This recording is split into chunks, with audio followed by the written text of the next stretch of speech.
Okay, so welcome to the deep dive. Today we are diving into a really complex situation that's going on, across Europe and the Middle East. Yeah, it's a lot. Yeah, we're going to be looking at this call that everyone's talking about between Trump and Putin. Right.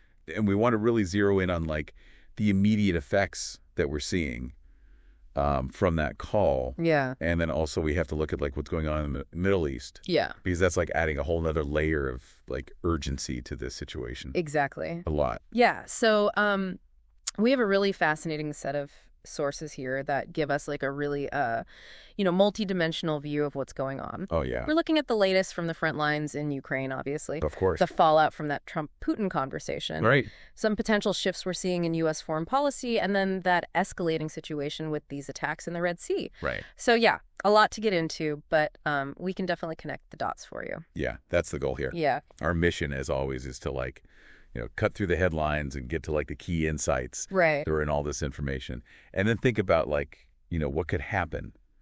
What are the knock-on effects? Yeah, what does it all mean? Yeah, what does it all mean for the big picture? Yeah. So, okay, let's dive in then, and we'll start with, boots on the ground. What's the latest on the battlefield in Ukraine? Well, in recent days, the sources are pointing to a really clear uptick Oh, okay. in the intensity of Russia's offensive operations. Okay. And they're doing this across several key areas. So I'll give you some specifics. Okay. Looking at the Zaporizhia region, we have geolocated evidence Okay. from as recently as March 18th that shows Russian advancements east of Stepov. Okay. So for you, what's important to note here is that Russia is they're continuing to push forward Right. in the southern sector. Not committed. They are committed. Yeah. So, And it's not just the South, right? We're seeing a lot of stuff coming out of Sumy Oblast, too, right? yeah, Sumy Oblast, exactly. So that's up north, closer to the international border. Right. And we have confirmation that Russia has advanced southwest of Basuvka. Okay. Now, that location is actually, pretty close to the international border. It's west of Sudza.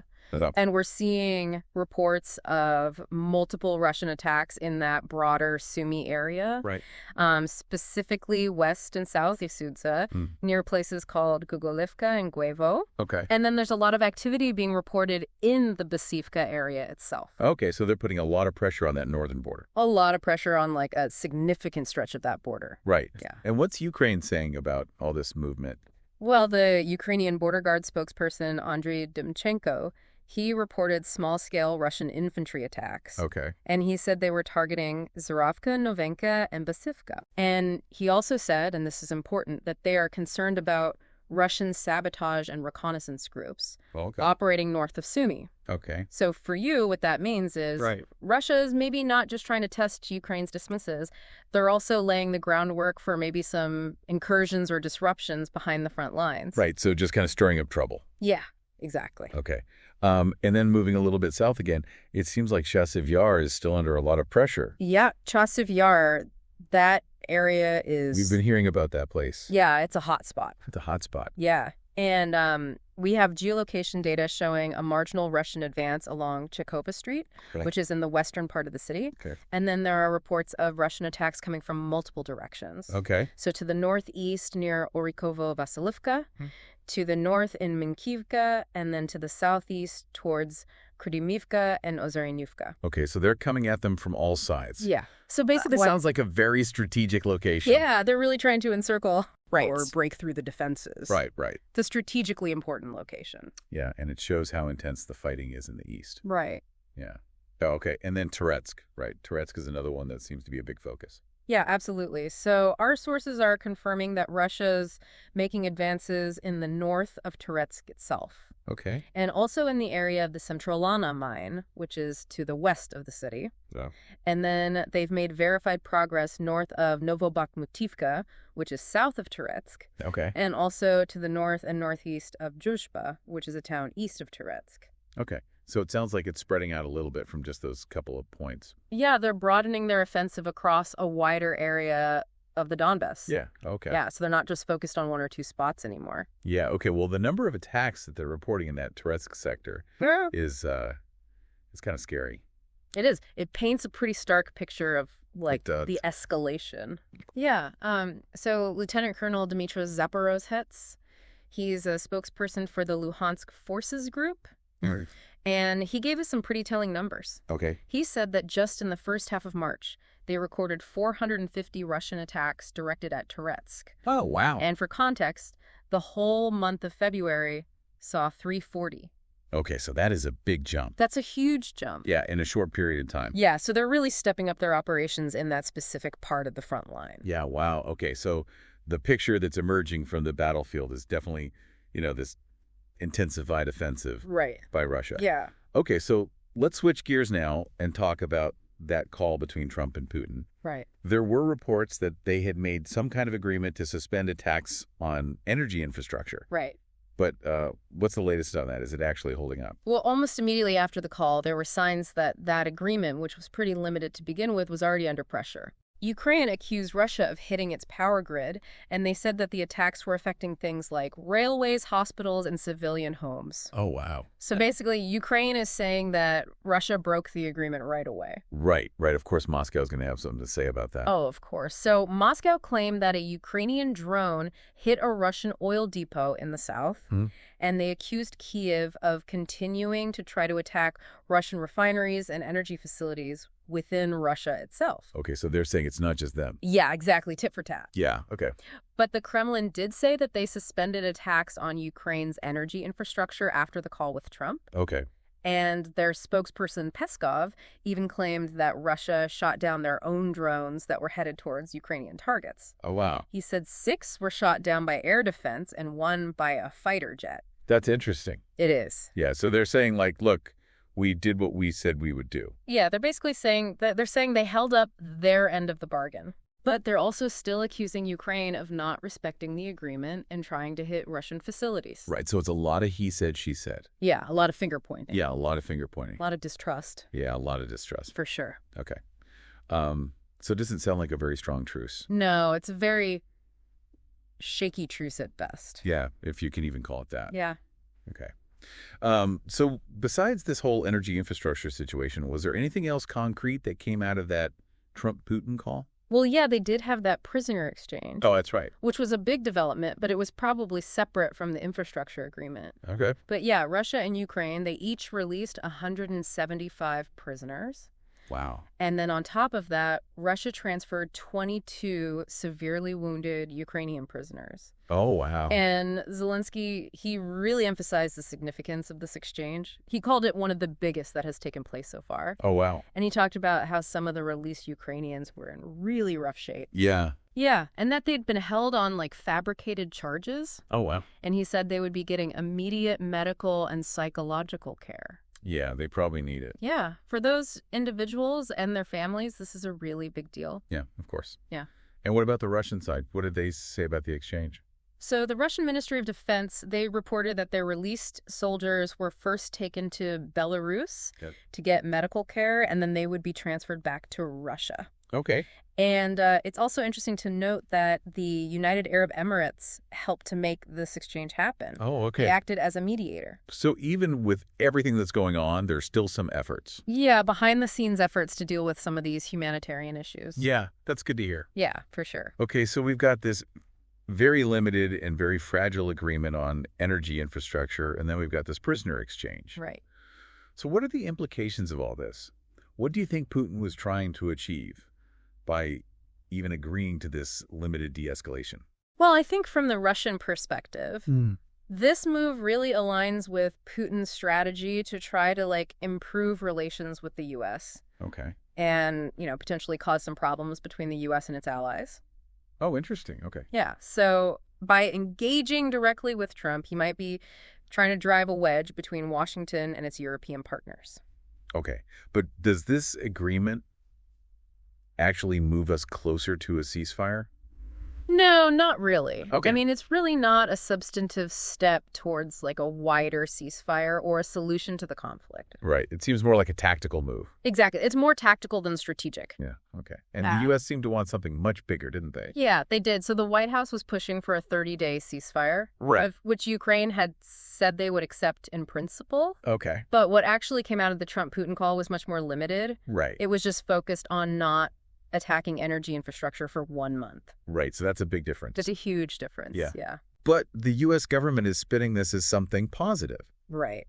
They are. Like, what's the thinking there? Well, they're saying it's progress. Okay. They're saying it's the first time in the 3 years of this war that both sides have agreed to any kind of de-escalation. Right. Even if it's just this one very specific thing. Right. And they're also saying that they expect negotiations for a ceasefire in the Black Sea and maybe even a broader truce. Oh, okay. So they're saying this limited agreement is a starting point. Okay, but, like, is that realistic? Yeah. I mean, we'll have to see if those hopes pan out. Yeah. Okay, but it seems like even this very limited agreement gives Russia some pretty big advantages. It does. Like, what are they playing? Well, by agreeing to stop attacking Ukraine's energy infrastructure, Russia also stops Ukraine from attacking their oil refineries. Right. And those Ukrainian attacks have been pretty effective. Oh, yeah? They've disrupted Russia's refining capacity quite a bit. Mm-hmm. I think it was an estimated 3.3 million tons of capacity lost since the beginning of the year. Oh, wow. Which is about 4% of their total capacity, according to Reuters. Okay, so this is a win-win for both sides. Yeah. In a very limited way. Yeah, I guess you could say that. Okay. But it's important to remember that the Russian ground offensives are still going on. Right, they're not letting up. Yeah, especially in places like the Kursk region. Right, right. And the Kremlin's already set a condition for a wider ceasefire, haven't they? They have, yeah. They said a broader ceasefire would only be acceptable if Ukraine doesn't use that time to, like, beef up their military. Okay. Like getting more weapons or mobilizing more soldiers. Okay, so they're worried that Ukraine's going to use this time to get stronger. Exactly. Okay, so this whole situation seems like it's going to make things between the U.S. and its European allies even worse. Oh, absolutely, yeah. Yeah. Putin's strategy of just talking directly to Trump is likely to make the existing divisions even worse. Okay. And it's making a lot of European countries really unhappy. Yeah. Because they're worried about being left out of these U.S.-Russia talks. And when the Kremlin says things like they're going to keep trying to end the war in a bilateral format, that really sets off alarm bells in Europe. Right, so Europe's kind of getting sidelined. Yeah, pretty much. And that's not going to go over well. Not at all, no. Okay. And what is Europe's biggest fear here? I think their biggest fear is that Trump will make a deal with Putin that leaves Ukraine vulnerable. Okay. And doesn't really take European security interests into account.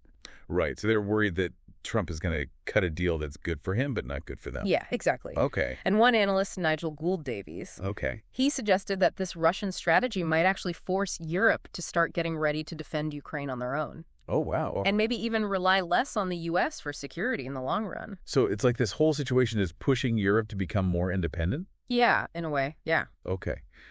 So how has Zelensky reacted to all of this agreement and these Trump-Putin talks? So Zelensky has said that he wants more details about what Trump and Putin actually talked about. And he's asked the U.S. to keep an eye on the truce to make sure that Russia's actually doing what they said they would do. Right. And the fact that both sides immediately accused each other of breaking the agreement shows just how fragile this whole thing is. Yeah, it does. And it's important to remember that we don't really know what Trump and Putin talked about. Right. It's all very hush-hush. Yeah, it's all very secretive. Okay, so there was this report from the Russian newspaper Kommersant that said Putin might have made some pretty big demands during these talks. Yeah. Like, what did they say? So, according to this report, Putin wants the U.S. to formally recognize Russia's claims to Luhansk, Donetsk, Zaporizhia, and Kherson on top of Crimea, which they already annexed back in 2014. Yeah. And the report mentions that there have been discussions within the U.S. about the status of Crimea. Okay. So this has been a sticking point for a while. Yeah. And there's even some speculation about Odessa. Like maybe Russia wants that too. Right. So they might have even bigger ambitions. Yeah, potentially. Okay. But did the Kremlin actually say that these demands were part of the Trump-Putin call? So the Kremlin spokesperson, Dmitry Peskov, he said that the war in Ukraine was definitely discussed. But he said that this specific proposal about recognizing those territories was not part of the call. Okay. But, and this is a big but, he didn't say whether Putin mentioned it in a separate meeting that he had with some Russian businessmen around the same time. Oh, okay. So he's being very careful with his words. Oh, yeah. So we don't really know what was said? No, we don't. Okay, so let's talk about this potential shift in U.S. foreign policy now that Trump is back in office. Okay. Our sources are saying that there's a difference in how the Biden administration and the Trump administration are approaching Russian hybrid warfare. Right.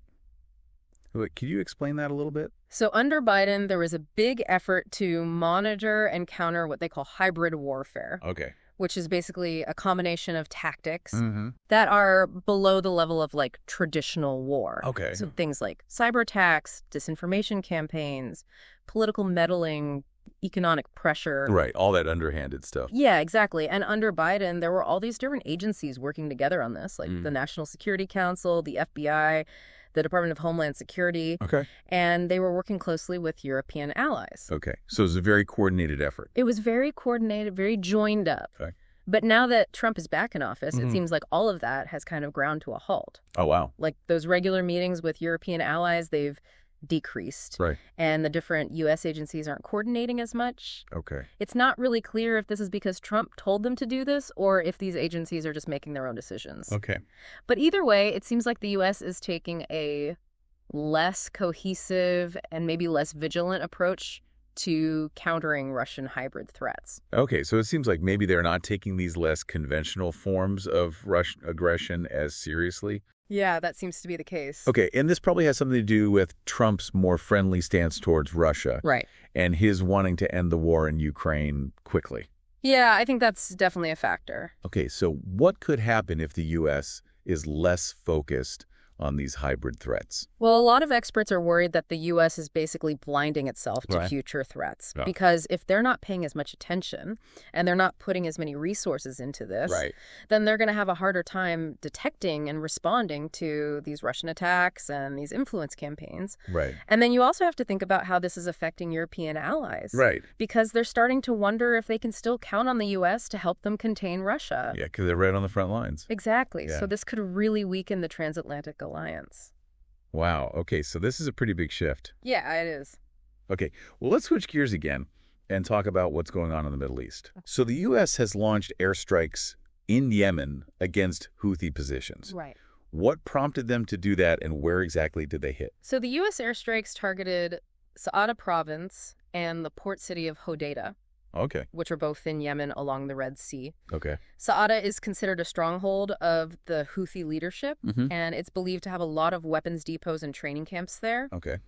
And the U.S. says they did this because of the Houthi attacks on ships in the Red Sea, Okay. which started after the Israel-Hamas war began in late 2023. Right. And the Houthis have said that they're doing this to show solidarity with the Palestinians in Gaza.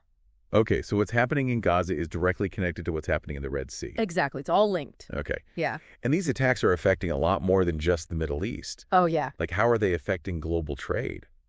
Well, these attacks are really disrupting the major trade routes Right. that go through the Red Sea and the Suez Canal, which Okay. means higher shipping costs and delays. And it also means that the U.S. has to spend a lot more money intercepting missiles and drones. Right. So, yeah, it's having a big impact. Okay, so what have the Houthis said about these airstrikes? Well, they've been pretty defiant. Yeah. They've threatened to escalate things even more. Oh, wow. Their foreign minister even said that Yemen is at war with the U.S. now. Oh, wow. And he said they have a right to defend themselves. Okay, so it sounds like things are going to get worse. Yeah, it doesn't look good. Okay, and the Houthis aren't just working alone, right? They're part of a bigger network. Right. They're part of what's called the axis of resistance. Okay, and who else is in that? Well, it includes Hamas Hezbollah in Lebanon and some Iraqi militias. Okay. And they all get support from Iran. Okay, and didn't Trump say that he would hold Iran responsible for Houthi attacks? Yeah, he did during his first term. So could that happen again? Yeah, it's possible, Okay. given the current situation. Okay, so how are the Houthi leaders reacting to these airstrikes on the ground? Well, the reports from Yemen say that a lot of the leaders have gone into hiding. Oh, wow. They're turning off their phones and trying to stay quiet. They don't want to be found. Exactly. Okay. But there was one guy, Muhammad Ali al-Houthi, Okay. who's a pretty important figure in the movement. Okay. He actually appeared in a video. Oh, wow. Okay. Maybe he's trying to show that they're not scared. Right. Putting on a brave face. Yeah, exactly. Okay, but even with these airstrikes, it doesn't seem like things are calming down in the Middle East. No, not at all. Okay. So Netanyahu just announced that Israel is starting to bomb Gaza again. Oh, wow. And right after he said that the Houthis threatened to start attacking Israel. Oh, wow. Yeah, and then the Houthis claimed that they attacked a U.S. aircraft carrier in the Red Sea, Oh, wow. Which one? the USS Harry S. Truman. Wow. A U.S. official said they intercepted 11 drones and a missile that fell into the sea. Okay, but still they're getting bolder. They are. Yeah. Yeah, it's a very tense situation. Yeah. It sounds like it. Okay, well, we've covered a lot today, a lot of complex stuff. Yeah, we have. So can you kind of summarize the key takeaways? Sure. So basically we're seeing Russia really stepping up their ground offensive in Ukraine, even though they made this limited agreement with Trump about not attacking energy infrastructure. Right. And this agreement, even though the U.S. is saying it's progress, Right. it's really causing some problems between the U.S. and its European allies because Europe feels like they're being left out of the loop. Yeah. And then we're also seeing this shift in U.S. foreign policy now that Trump is back. Right. And it seems like they're not as focused on Russian hybrid warfare anymore. Right. And then on top of all that, the U.S. has now launched airstrikes against the Houthis in Yemen. Right. And that's led to a whole new set of problems in the Middle East. Yeah. It's like adding fuel to the fire. Yeah, it really is. Yeah. Okay. And right after that Trump-Putin call, both sides started accusing each other of breaking the agreement. Right. It just shows how hard it is to de-escalate this situation. It really does. Yeah. And like, what are the long-term consequences of the U.S. and Russia just working together without including Europe? I mean, that's a big question. Yeah. A lot of European leaders are worried because they don't know what's going to happen to them. Right. And then you've got this U.S. military action in the Middle East. Right. Which is just making things even more unstable. It is, yeah. Yeah. Okay. So, like, what does all this mean for the possibility of peace? Yeah. What are the biggest obstacles and who's going to play a role in making things better or worse? Right. It's a lot to think about. It is a lot to think about. Yeah. So keep thinking about it. Keep learning. Yeah. And thanks for joining us for this deep dive. Yeah. Thanks for listening. Yeah.